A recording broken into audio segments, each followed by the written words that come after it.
She was 21 and stranded. No family left to take her in, no roof of her own, just a small carved oak lobster gauge, worn warm by 4 generations of women's hands, a single thumbed page from her Mémé's pound book sewn into the lining of her oilskin jacket pocket, and 4 single-dollar bills she had earned scrubbing bait barrels at a small lobster co-op outside Stonington. And with that $4, she bought a small, weathered cedar lobster pound shack standing alone, on hand-cut granite cribbing right out over the cold tidal water at the back end of Pelletier Cove Road in the small down-east village of Pelletier Cove in Hancock County, Maine, in a stretch of the down-east Maine coast that had not heard the slow scrape of a long oak dip net across a cedar pound tank since the autumn of 1961. The cedar shingle siding had silvered and split along the seaward face. The granite cribbing had loosened at the southeast corner.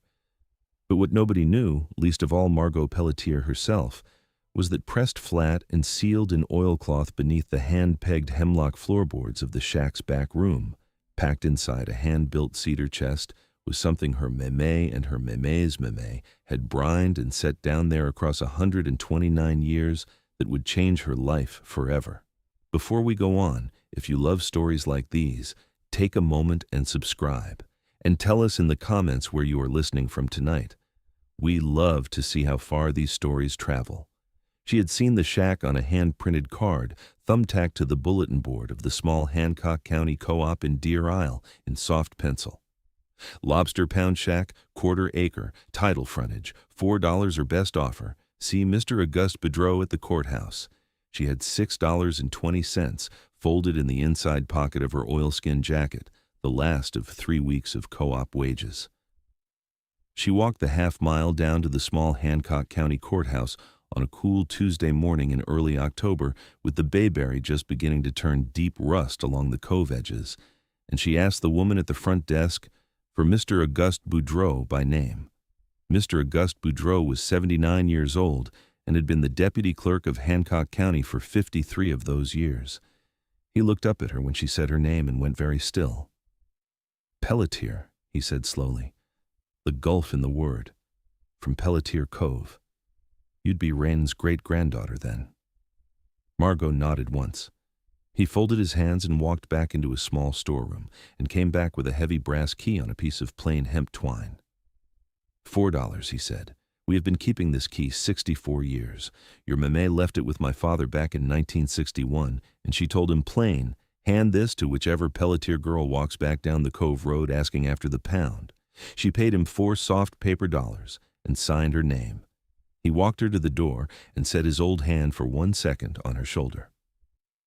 You go on down there before the tide turns, ma chère, he said. The pound has been waiting on you a long while. She had grown up with the smell of cold seawater and brining lobster shell, with the deep, clean, briny smell of cold Gulf of Maine, tide water drawing slow through a cedar lobster pound tank on a cold November morning, with the dry, sharp smell of seasoned oak coals burning low in a small cast-iron pound shack stove, with the cool, clean smell of fresh hand-picked spruce and rockweed bedding being layered slow in a cedar shipping crate on the long pine workbench, with the warm amber smell of beeswax being rubbed slow into the carved oak handle of a long lobster, dip net to keep the wood from cracking in the salt, and with the deep, cool dusk smell of the down-east cove itself, breathing slow off the dark gray-green tidal water on a warm August evening, briny and old and full of years. She had grown up sitting on a low cedar stool on the hemlock floorboards of her Mémé's lobster pound shack when she was 3 and 4 years old, watching her Mémé's long red-knuckled hands draw a long oak dip net slow through a cedar pound tank, lifting a single deep green Gulf of Maine lobster carefully out of the cold seawater for measuring against the small carved oak gauge, with a slow patience that did not look like work, but like listening. Her Mémé was Rain Pelletier, born in 1940 in the same small frame cabin at the foot of Pelletier Cove Road, where Margot would later be born, the only daughter of Leopold and Émilie Pelletier. She had learned the pound and the gauge at the side of her own mother, on the same cedar lobster pound tanks, and the same carved oak gauge her great-grandmother had carried across the Gulf from Caraquet in 1895. Rain was tall and thin, with the long red-knuckled hands of a down-east pound woman, her white hair worn in a single tight braid, pinned at the back of her neck under a faded blue cotton kerchief. Margot had called her Mémé from the first day she could shape the sound. Margot's mother, Adele, had gone to Boston when Margot was 3 and had not come back. And Margot's father, Etienne, had been lost overboard in a December squall off Îlot Haut when she was 9. So the years had belonged to Mémé from the time Margot could carry a small bait bucket without spilling. She learned to tell a hard-shell Gulf lobster from a soft shell by the rim of the carapace before she could read. By 8, she could draw a long oak dip net through a cedar-pound tank in a single, slow, even pass without bruising a single claw. By 12, she could read a pound. She could stand at her Mémé's elbow at the long pine workbench in the back room of the shack and see, before her Mémé told her, whether a holding tank of Gulf lobsters had 2 more weeks of brining hold or 4, whether the cold tidal draw through the cedar tanks was running clean at the steady 46 degrees the pound had always held, or whether the warm late August water had drifted in through the loosened cribbing at the southeast corner.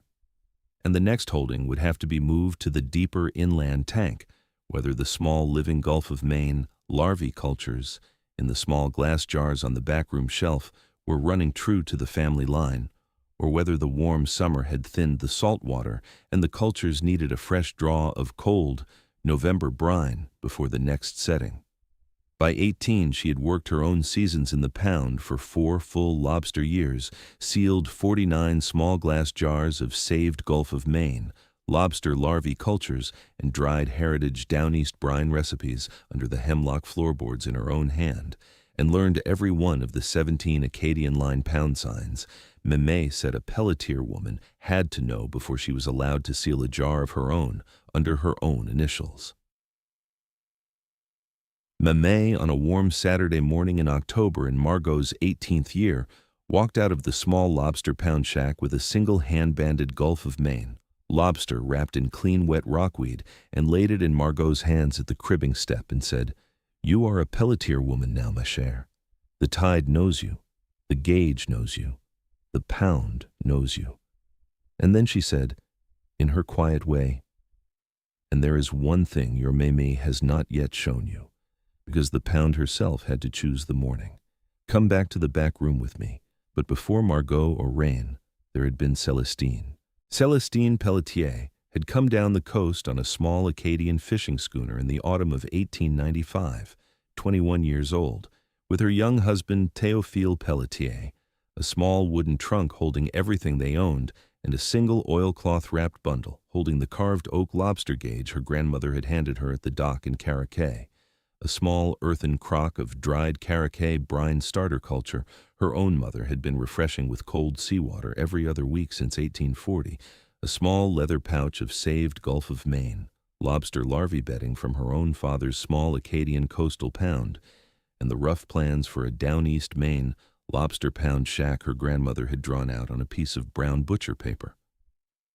The Pelletiers had walked east along the rocky down-east Maine shore in the spring of 1896, and they had stopped at a small sheltered cove at the back end of a long granite ledge on the Hancock County coast, because the cold tidal draw ran clean and steady the way the Acadian shore tides had run, and a small clear branch came down off the back ridge cold and brackish the way the small Caraquet streams had come down off the New Brunswick shore, and Célestine had stood at the edge of the cove on a warm April afternoon, and she had said to Théophile, in the slow, careful English she was still learning, "This is the place. The pound belongs here. We will not go further." She'd been 21. She had no money to speak of, and no flock yet broken, and no one on the down-east Maine coast who believed a young Acadian immigrant woman could build a working lobster pound shack on hand-cut granite cribbing right out over the tidal water with her own 2 hands. But Célestine had set her hand on a fresh squared block of Maine granite, and she had begun. She and Théophile built the pound through the spring and summer of 1896, hand-cutting the squared granite cribbing blocks from a small backshore ledge, fitting the cribbing piers deep into the bedrock of the tidal floor, hand-laying the cedar pound tanks down between the piers so the cold tidal draw could pass clean through the cedar slats, building the small cedar shingle shack on the cribbing above with hand-cut cedar shingles and hand-hewn hemlock framing, and fitting a small hand-built spruce door on hand-forged iron strap hinges at the landward face. Celestine drew her first Gulf of Maine lobster out of the cedar pound tank with the carved oak gauge in October of 1896. She kept the pound for 53 winters. She trained her granddaughter Emily at her side, and Emily trained her daughter Wren, and the pound at Pelletier Cove held its cedar tanks and its oak gauge and its women without a single empty lobster season for 65 years, through Celestine and Emily and Wren, until the autumn of 1961, when Wren was 21, and her own mother, Emily, had just gone. And Wren closed the spruce door of the pound on a cool October evening and walked back up to the small frame cabin at the foot of Pelletier Cove Road and did not open the pound shack again for 64 years. Mémé had 3 rules for the pound. The first was this: the tide is the teacher. You do not hold the lobster, ma chère. The cold, steady draw of the Gulf of Maine tidewater at 46 degrees, and the slow, even pass of the cold November brine through the cedar slats of the pound tank, and the long, even dark of the backshore ledge hold the lobster, and you only stand at the cribbing step with the dip net and the gauge in your hands, and you read what the tide is telling you, and you do what it is asking. A pound woman who thinks she decides how long a holding tank will keep is a pound woman who will lose half her crate to soft-shell mortality by the 3rd week, because the tide will turn against her by the next moon. The second was this: the pound is the keeper. The hand-cut squared granite cribbing piers in the cedar slat tank walls, and the hand-pegged hemlock floorboards of the back room, and the small cast-iron pound shack stove against the landward wall, and the hand-built spruce door on hand-forged iron hinges are not a fish shack. They are a holding place and a working place and a sleeping place for the Gulf of Maine lobster, all in one small cedar shingle building set on cribbing right out over the cold tidal water. A pound woman who thinks she holds the family lobster in a Boston tank truck is a pound woman who is fooling herself. The pound is the keeper. The third was this: the brine is the family. The small Gulf of Maine lobster larvae cultures and the small saved Caraquet brine starter your great-great-grandmother carried across the Gulf in 1895 have been kept in small glass jars beneath the hand-pegged hemlock floorboards of the back room for 129 years, never once gone foul, never once gone slack, never once allowed to warm in a careless August. We refresh the brine cultures with fresh-drawn cold November tidewater 3 times a winter. We reseal each larvae jar with a hand-pressed beeswax and cotton cloth lid. We never lift the jars from the cool cedar dark of the chest unless the next Pelletier woman is at the backroom bench learning to set the brine in her own hand.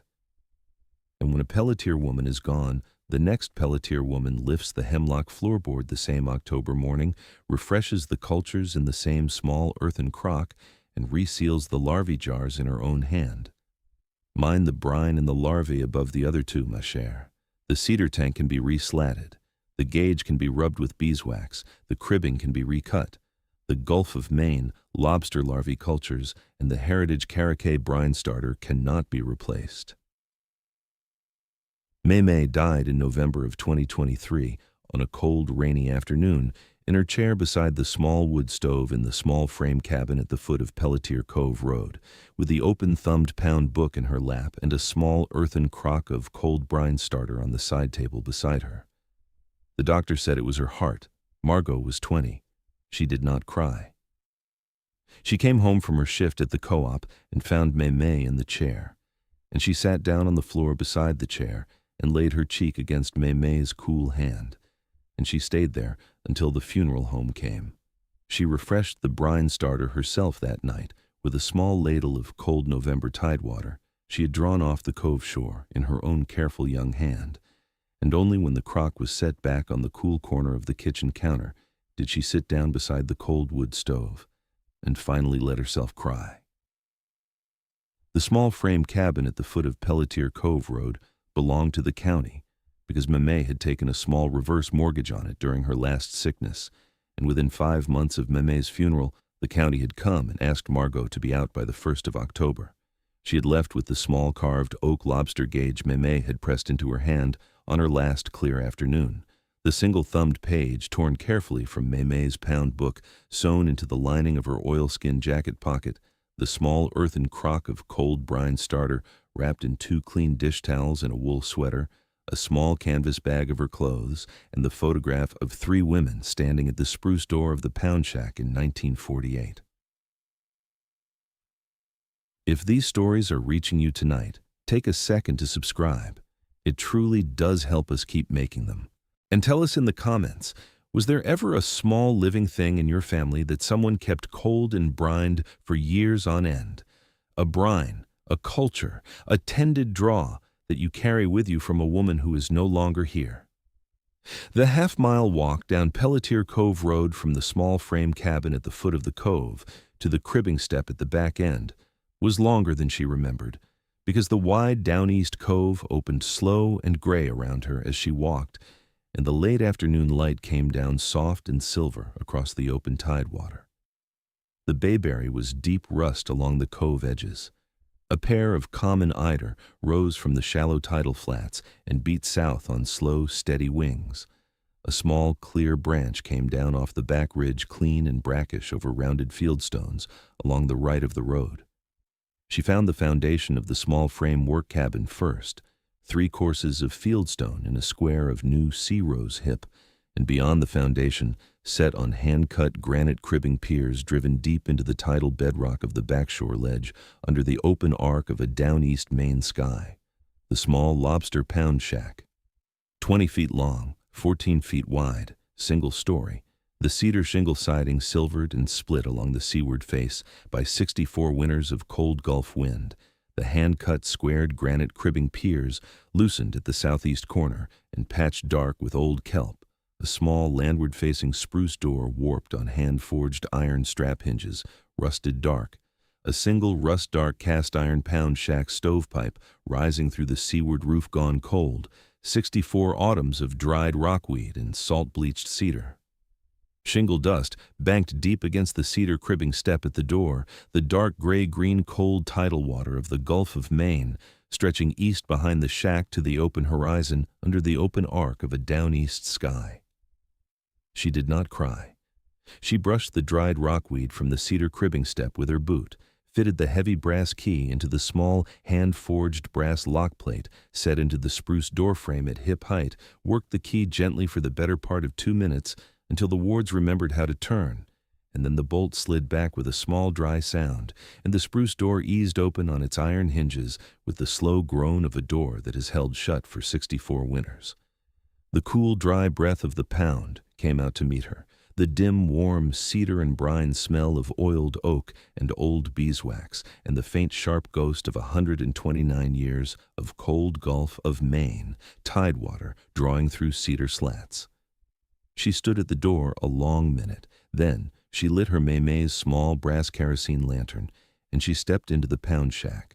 The pound shack was 20 feet of slow, dim, cedar-warm air. The cedar shingle walls cool and pale silver inside, the hemlock plank floor worn smooth by 65 years of bare and booted feet.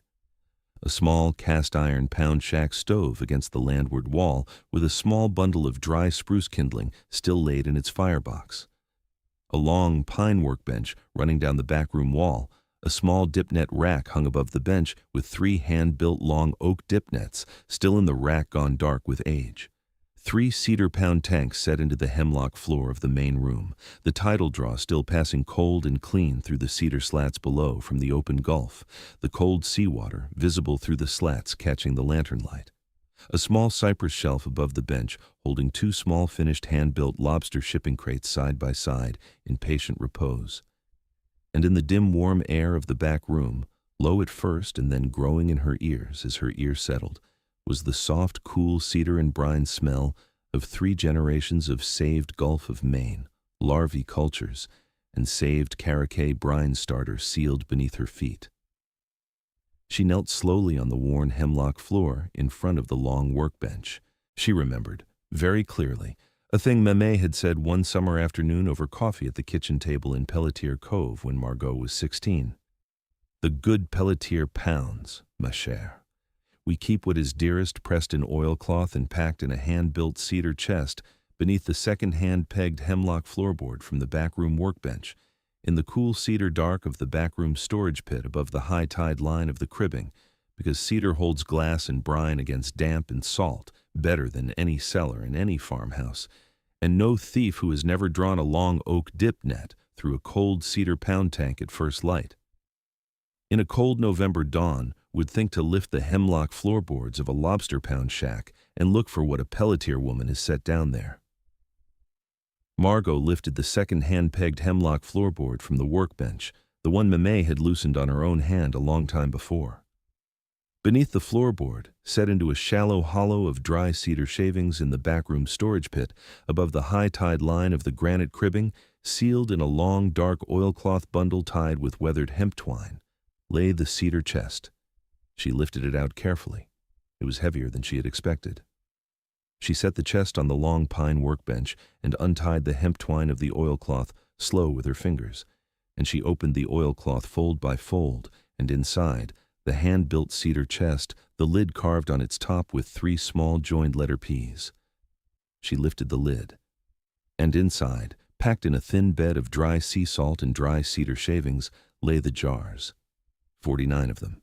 Small, clean glass jars sealed with hand-pressed beeswax and cotton cloth lids tied with linen string, some holding small, careful suspensions of Gulf of Maine lobster larvae cultures in pale gray-green salt water, some holding small, careful suspensions of saved Mémé Brined starter culture in pale silver cream powder, each jar with a small slip of waxed paper tied to it with linen string carrying the year and the line and the woman's full name. Celestine, Gulf of Maine, Larvae, 1896, first jar. Celestine, Mémé Brined starter, 1899. Celestine, Gulf of Maine, Larvae, 1904. Celestine, Mémé Brined starter, refresh, 1912. Emily, Gulf of Maine, Larvae, 1928, first jar under her own initials. Emily, Mémé Brined starter, 1934. Emily, Gulf of Maine, Larvae, 1942. Rain, Gulf of Maine, Larvae, 1958, first jar under her own initials, sealed at 18. Rain, Mémé Brined starter, 1961, the last jar Mémé had sealed in the back room before she had closed the spruce door for 64 winters. The slow Acadian-line pound-keeping of 3 generations of women, sealed in glass and cedar in a hand-built cedar chest beneath the hemlock floorboards of a down-east Maine Lobster pound shack for 6 decades. Beneath the jars, in the cool cedar dark of the chest, lay a small flat tin box with a hinged lid and a small leather pouch. Margot lifted the tin. Inside was the original pound book, thick, sewn together with linen thread, the cover of soft-tanned oilskin, the pages of cotton paper hand-cut and hand-ruled, and on every page, in the careful old hands of 3 generations of Pelletier women, was the whole record of the pound. The tidal draw temperature, the cedar tank set, the brine refresh date, the dip net pass, the lobster carapace measure, the molt sign, the shipping crate weight, the waxed lid seal, page after page after page, 129 years of careful Acadian-line down East Maine lobster pound keeping. Inside the small leather pouch lay 17 small American gold coins, $5 pieces from the 1870s and 80s, the gold Celestine had carried across the Gulf in the lining of her coat. And folded into the back of the pound book, sealed with a drop of warm dark beeswax gone hard as amber, was a single letter, the wax still whole, addressed in long, careful old Acadian-tinged penmanship.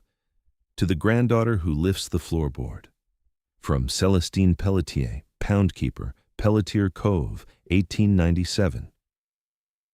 She broke the wax seal with her thumb and read the letter aloud to the pound, because there was no one else to read it to, and the slow, dim jars were the only thing listening.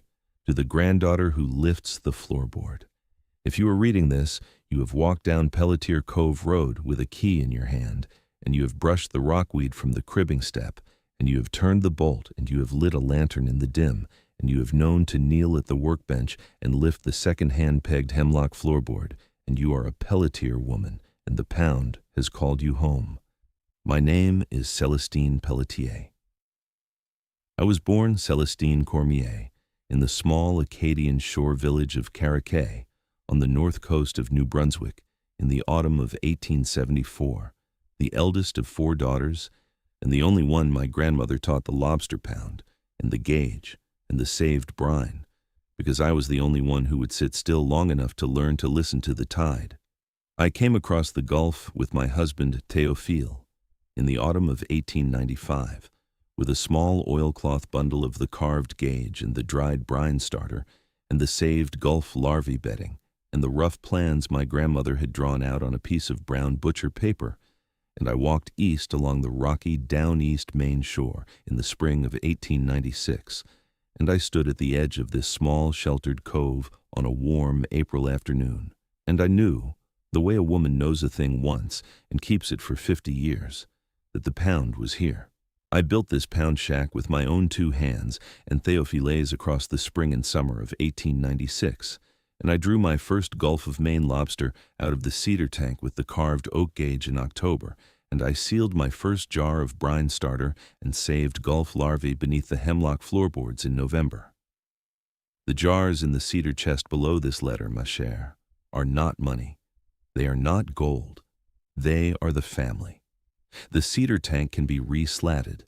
The gauge can be rubbed with beeswax. The cribbing can be recut. The hemlock floor can be repegged.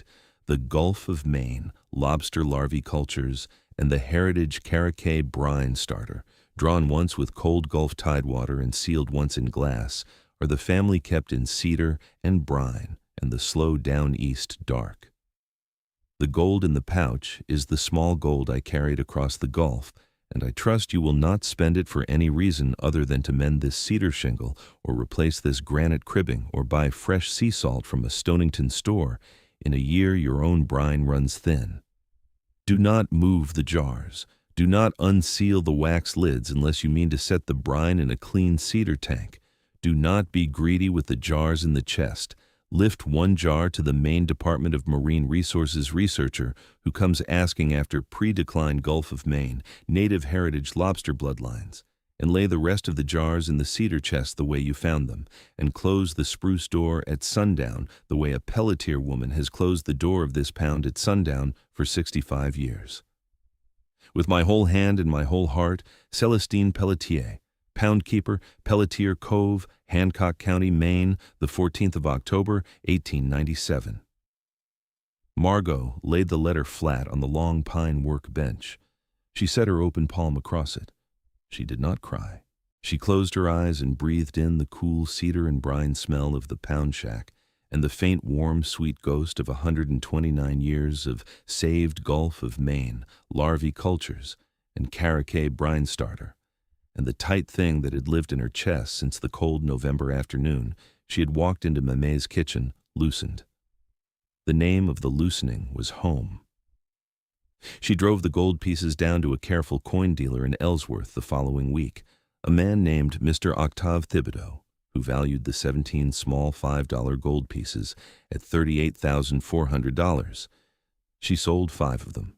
She put $11,000 in a savings account at the Hancock County Bank, and she walked back down Pelletier Cove Road with a fresh bundle of cedar shingles for the seaward face, 2 coils of new hemp twine, a small bag of fresh sea salt from a Stonington store, a fresh cake of beeswax, and a small can of new kerosene for Mémé's lantern. She did not move the jars. The jars stayed where Celestine and Emily and Wren had sealed them, in the cool cedar dark of the chest beneath the hemlock floorboards. But she did, that first November, walk down off the cribbing step with a single hand-banded Gulf of Maine lobster wrapped in clean wet rockweed to the older women of Pelletier Cove and Stonington. Mrs. Emily Boudreau, 86, who had been a girl when Celestine drew her last lobster. Mrs. Wren Doucet, 82, whose grandmother had been Celestine's first pound customer. Each one took the small banded lobster in their old hands and looked at it for a long time. Each one said the same thing, in some form. We had begun to wonder if any of you would come back.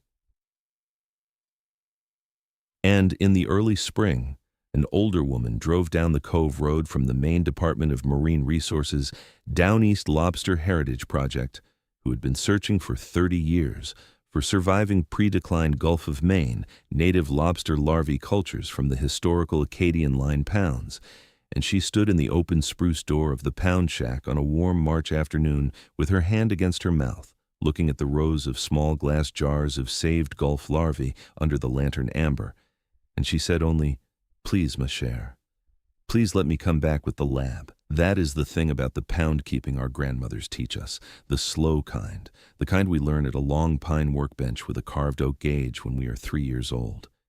It is not really about the lobster. The lobster is the wage. The brine is the trade.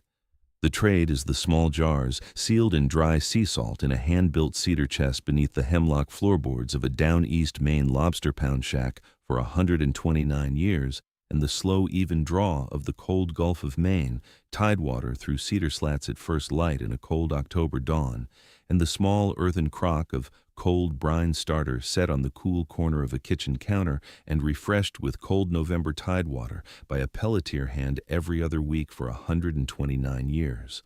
The trade is, above all, the truth Celestine wrote in her letter on the 14th of October, 1897. The brine is the family. The pound is the keeper. The tide is the teacher. We are only the next pair of hands. Margot Pelletier was 21 years old and stranded. She had $4 to her name, and she spent them on a small, weathered cedar lobster pound shack, standing alone on hand-cut granite cribbing right out over the cold tidal water at the back end of Pelletier Cove Road in Pelletier Cove in Hancock County, Maine. It was the best $4 she ever spent. If this story has kept you company tonight, thank you for sitting up with us. Sleep well, breathe easy, and see you in the last warm light of the day.